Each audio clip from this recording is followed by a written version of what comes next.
جزاك الله خير.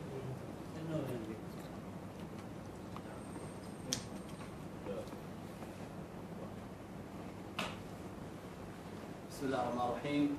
الحمد لله رب العالمين والصلاة والسلام على أشرف خلق الله سيدنا محمد وعلى آله وصحبه أجمعين.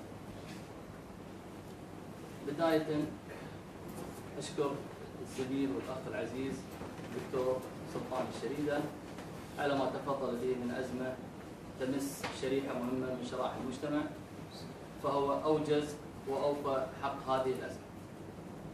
قبل أن أدخل في موضوع الندوة اليوم، اسمحوا لي بأن أقدم تحية اعتزاز وإعجاب بالتيار التقدمي قادة وكوادر لما يقومون به من عمل ملموس على الساحة المحلية، بل أبعد من ذلك على الساحة الإقليمية الخليجية وكذلك على الساحة العربية والإسلامية. لذلك أتشرف اليوم رغم المشاغل بمشاركتهم ندوتهم في فرع الجهراء، فلهم مني كل الاحترام والتقدير. أزمة القبول لا شك بأن العديد من أصحاب الشأن تطرقوا لهذه الأزمة سواء بالندوات أو بالتصاريح أو حتى بالاعتصامات في الأوائل الأخيرة، إلا أننا لا نجد تفاعل مسؤول من أهل الشأن والذين تقع عليهم مسؤولية هذه الأزمة. أزمة القبول بدأت بالكشف عنها بأغسطس 2009 عن طريق تصريح للدكتور أنور اليتامى، والذي صدق مع نفسه وصدق مع الجميع بأن هناك أزمة في الجامعة متراكمة ولا بد من وضع الحلول والخطط لهذه الأزمة. وكان له تصريح شهير في أغسطس 2009 ووضح بأن الطاقة الاستيعابية للجامعة تعدت الحدود، ومع ذلك لغاية الآن لا توجد خطط لحل هذه الأزمة، واعترف بأن هذه الطاقة الاستيعابية الكبيرة تضر بمصلحة الطالب وكذلك تضر بمصلحة الجامعة والمستوى التعليمي والأكاديمي للجامعة. من سنة 2009 طبعا بدأ حراك شبابي على مستوى الروابط الطلابية، كذلك كان هناك نشاط لافت للنظر من تجمع حملة شهادة الدكتوراه الكويتيين في هذه الأزمة، إلا أن الأزمة السياسية التي بانت على الأفق في سنة 2011 عندما هناك أصبح تصادم ما بين مجلس الأمة والحكومة على هذه الأزمة واحتدت الأزمة السياسية، بدأت الانتباه لهذه الأزمة بشكل فعال وجدي من المسؤولين. بداية هذه القرارات قرار صدر من مجلس الوزراء برقم 1112 على 2011 نص هذا القرار على تذليل كل العقبات لحل أزمة القبول، ووفر جميع ما تحتاجه الجامعة والهيئة لمعالجة هذه الأزمة. إلا أن هذا القرار لم يلاقى أي اهتمام تنفيذي من وزارة التربية وكذلك من الجامعة والهيئة، بل العكس من ذلك، زاد تعنت هذه الجهات بحل الأزمة، ولم يؤخذ من هذا القرار سوى الجانب المادي المتعلق بأعضاء هيئة التدريس، وهو زيادة الإضافي بحد أقصى 6000 دينار، أي أن التنفيذ انصب فقط على المصلحة الخاصة بعيدا عن المصلحة العامة لأبنائنا الطلبة.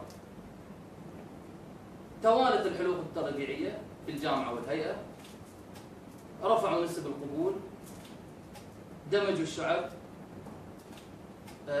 زادوا من كاهل عضو هيئة التدريس بالرغم من النقص الشديد بأعضاء هيئة التدريس، إلا أن أصبح عضو هيئة التدريس في الجامعة والهيئة شغله الشاغل فقط محاضر، أي أنه يأتي باليوم 5-6 ساعات حتى يحاول أن يعالج الأزمة، وفي هذا الشأن تمت معالجة الأزمة بما لا يتجاوز 20%، أي أن الضغط والتكاليف التي وضعت لحل هذه الأزمة لم تعالج سوى 20% من هذه الأزمة.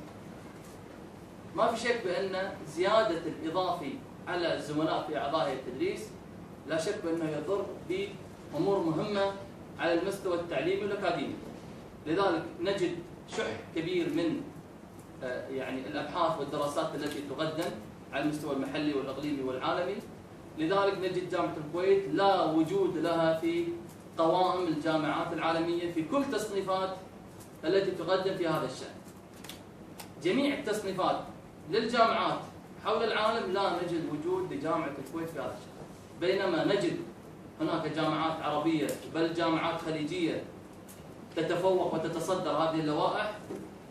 جامعة في السعودية، كذلك جامعة القاهرة في مصر، جامعة كذلك في فلسطين، علما بأن إمكانيات هذه الدول مصر وفلسطين وغيرها من الدول أقل بكثير من إمكانيات دولة الكويت ماديا، وكذلك حتى على المستوى السكاني المستوى البسيط، العدد السكاني القليل.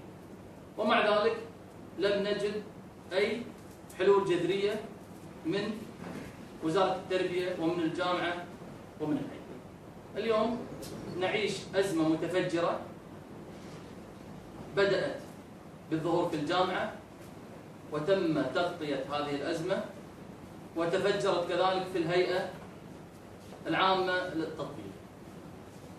طبعا الدكتور سلطان تطرق للأعداد التي يعني قبلت والتي رفضت، إلا أنني أنا أتكلم على الأصل العام بمسؤولية الدولة دستوريا للمرافق التي تهم المجتمع. الدستور ألزم الدولة برعاية عدة مرافق، وأهم هذه المرافق هو مرفق التعليم، أي أن الدولة مسؤولة بتولي التعليم للمواطنين. نجد بأن هذه المسؤولية مفقودة. لا يعقل بأن تصرح وزارة التعليم بأن عدد المقبولين في جامعة الكويت للفصل الأول تقريبا 7100 طالب، وفي المقابل نجد بأنها تخصص 8500 مقعد للبعثات الخارجية والداخلية، أي أنها تخلت عن مسؤوليتها الدستورية كدولة برعاية هذا الملف، أي أنها اكتفت باستيعاب 7100 طالب في جامعة الكويت الفصل الأول، وأعطت 8500 مقعد للجامعات الخاصة المحلية والعالمية. قد يكون نحتاج إلى مثلا الابتعاث، ما في شك، ولكن يكون الابتعاث للتخصصات النادرة، يكون الابتعاث لتبادل الثقافات التعليمية، يكون الابتعاث لجودة التعليم، لا يكون الابتعاث للمصالح الخاصة للمسؤولين في التربية والجامعة والهيئة.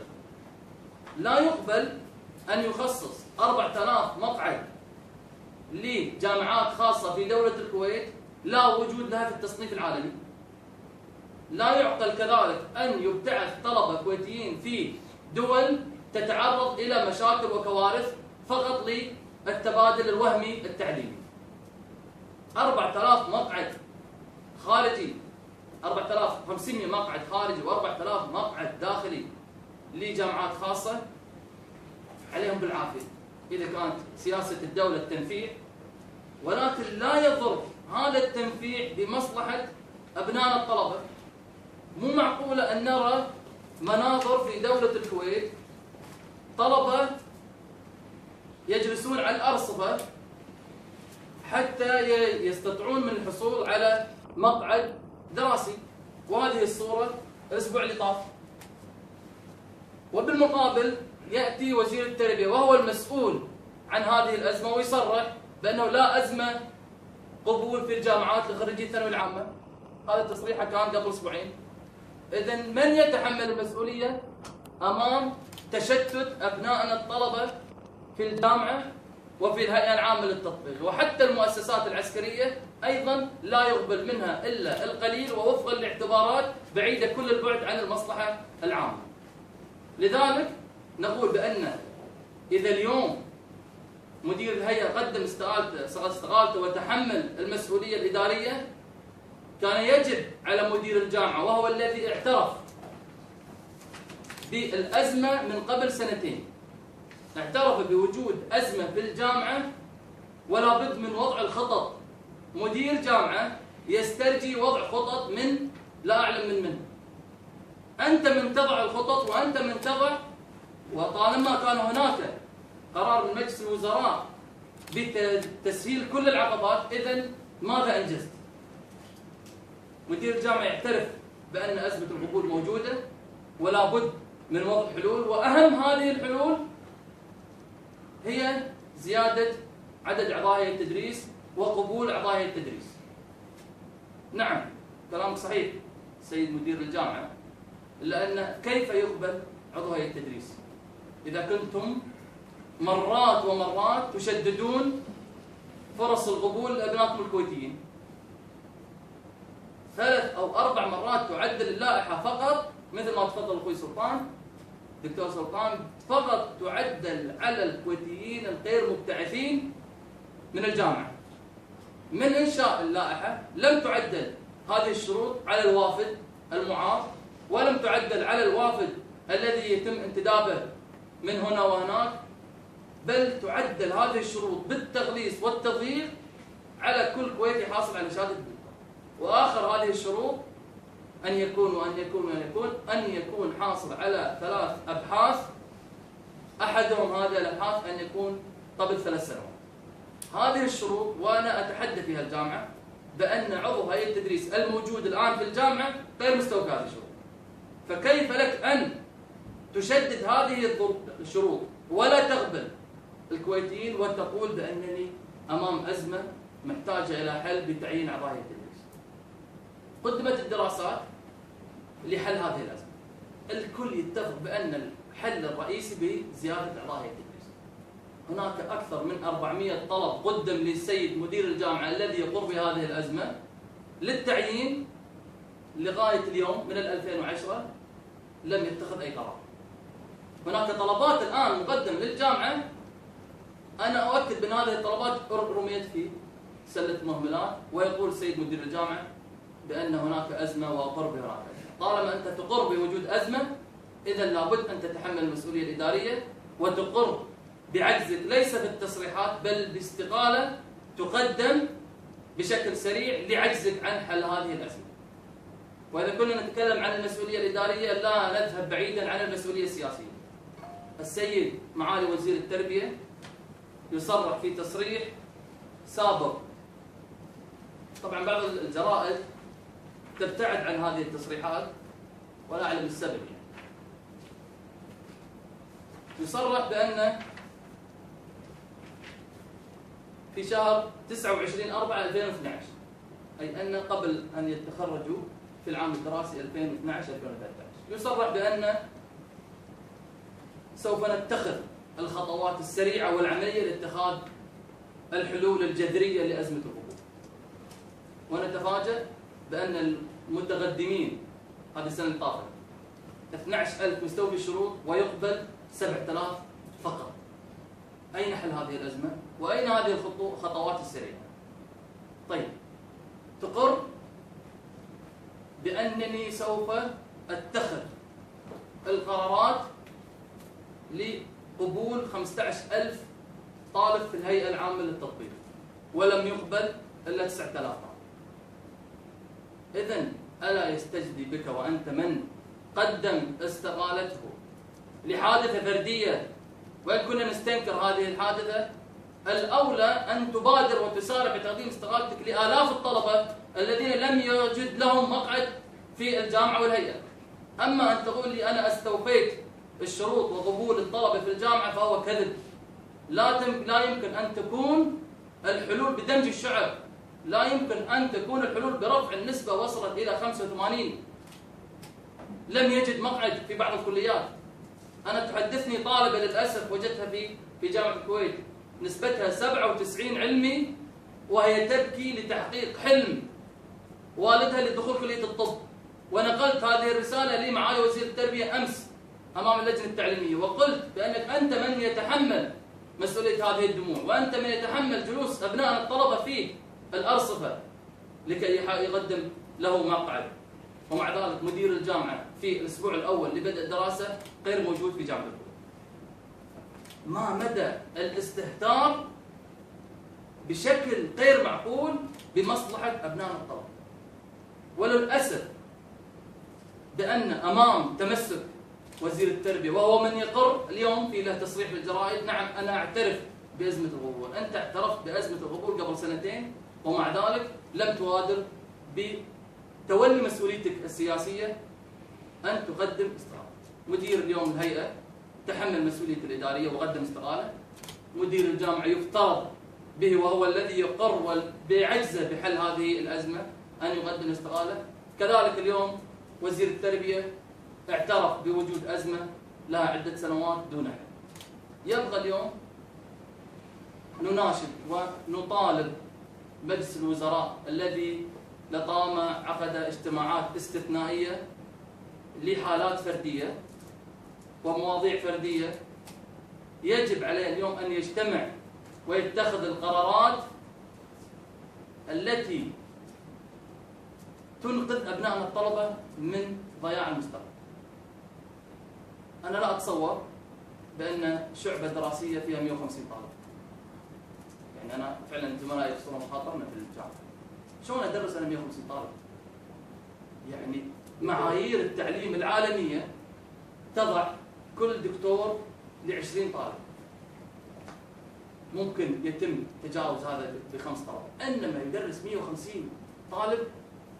حتى الكليات العسكريه تخجل بانها تقدم هذه الدكتور 200. فالدكتور سلطان تعدى كذلك، يعني وصل الى 200 طالب. فلذلك نقول بان هناك مسؤوليه سياسيه لابد ان تتخذ من وزير التربيه، وكذلك مجلس الوزراء لابد ان يبادر بمسؤوليته يعني على اداره هذه الدوله، وأن يقدم ويتخذ الخطوات السريعة لإنقاذ الطلبة في الجامعة والهيئة. كلمة أخيرة، أؤكد بأن لا وجود يعني سواء شخصيا أو كذلك تجمع حملة الدكتوراه الكويتيين، لا وجود أي خلاف شخصي يعني بيننا وبين أي طرف من أطراف المؤسسة التعليمية، وعلى رأسهم معالي وزير التربية، وإن كان يعني على المستوى الشخصي فهو له يعني كل احترام وتقدير، فهو فعلا، إلا أن على المستوى الإداري هو فشل في تحقيق يعني إنجاز في ملف مهم يتعلق بمصلحة أبناء الطلبة. أكرر شكري للتيار السياسي المتميز التيار التقدمي، وأشكرهم يعني على هذا الاستقبال.